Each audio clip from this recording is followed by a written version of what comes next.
السلام علیکم ورحمت الله وبرکاتو. زه یم ستاسو ورور ولی الله یو ځل بیا د پښتو ټیک یوټیوب چینل لاړه ستاسو په درون خدمت کې حاضر یم. قدرمنو په ویډیو کې به تاسو سره وښیم چې تاسو خپل موبایل چیک کړئ په 2 منټو کې چې آیا تاسو موبایل هیک دی که نه دی هیک.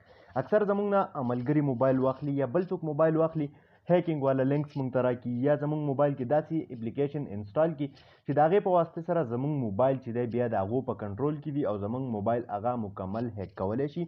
مطلب زموږ پرسنل ډیټا، زموږ پرسنل ویډیوز، پکچرز وغیره چې دي هغه زموږ د موبایل نه هغه ویستلی شي، هیک کولی شي. نو تاسو څنګه کولی شئ چې خپل موبایل د دغه هیکرانو څخه بالکل محفوظه وساتئ. نو په نوې ویډیو کې به درته دغه مکمل طریقه راښایم. قدرمنو ویډیو را سره تر پایه وګورئ، ویډیو سکپ کوئ مه. خو دې نه مخکې ایډوکیشن غرض دی که تر اوسه پورې تاسو زموږ پښتو ټیک یوټیوب چینل یې سبسکرایب کړی، دا سبسکرایب کړئ، خوا کې د غنټۍ نشان هم کلیک کړئ چې زموږ نوي ویډیوز تاسو ته په وخت باندې در رسي. دې لپاره به قدرمنو تاسو ته د اپلیکیشن ضرورت وي. هم د دغه اپلیکیشن لینک موږ تاسو ته خپل یوټیوب چینل په ډسکرپشن کې درکړی دی. تاسو به سمپل دغه اپلیکیشن خپل د موبایل ته دغه ځیږي نه ډاونلوډ کړئ. کله هم چې ډاونلوډ کړئ نو تاسو ته به داسې شان یو انټرفیس راشي. ټیک ده، انټرفیس چې تاسو ته راشي دلته کې 3 آپشن دي، یو دی سیف، یو دی وارننګ، یو دی تھریډ. مطلب که ستاسو موبایل کې دغه شانتې هیکینګ والا څه ایپس نه وي نو دا به سیف وي، بالکل محفوظه به وي.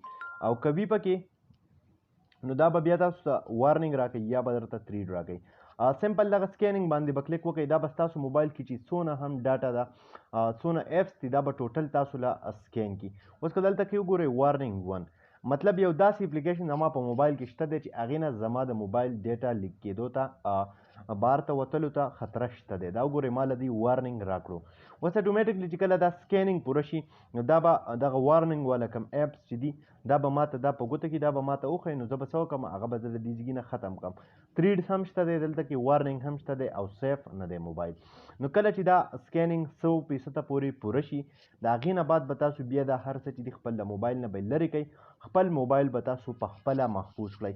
اکثر ستاسو موبایل ملګري واخلي، هیکینګ والا اپ انسټال کړي، هیډن یې کړي، نو موږ ته خو بیا پته نه لګي که نه هیډن اپس چې زما په موبایل کې څه څه دي. دلته کې تاسو ته وګورئ په دې طریقه تاسو ته به بیا هغه شانتې وارننګ راکړي، تھریډز به راکړي چې دغه ایپس دي د دې نه ستاسو ډیټا بار وتلو ته خطره شته دی. هغه به تاسو څه کوئ، د دې ځایږي نه به یې ان انسټال کوئ یا به یې ډیلیټ کوئ یا به یې د دې ځایږي نه وایډ لیست ته واړوئ، خو مکمل به خپل موبایل نه لرې کوئ. دا وګورئ دلته کې مالویر والا کم تاسو هیکینګ ایپس چې دی هغه ماته ښایي چې ستا موبایل کې هیکینګ ایپس چې دي هغه انسټال دي. نو قدرمنو په دې طریقه تاسو کولی شئ چې خپل موبایل محفوظه کړئ د هیکرانو څخه.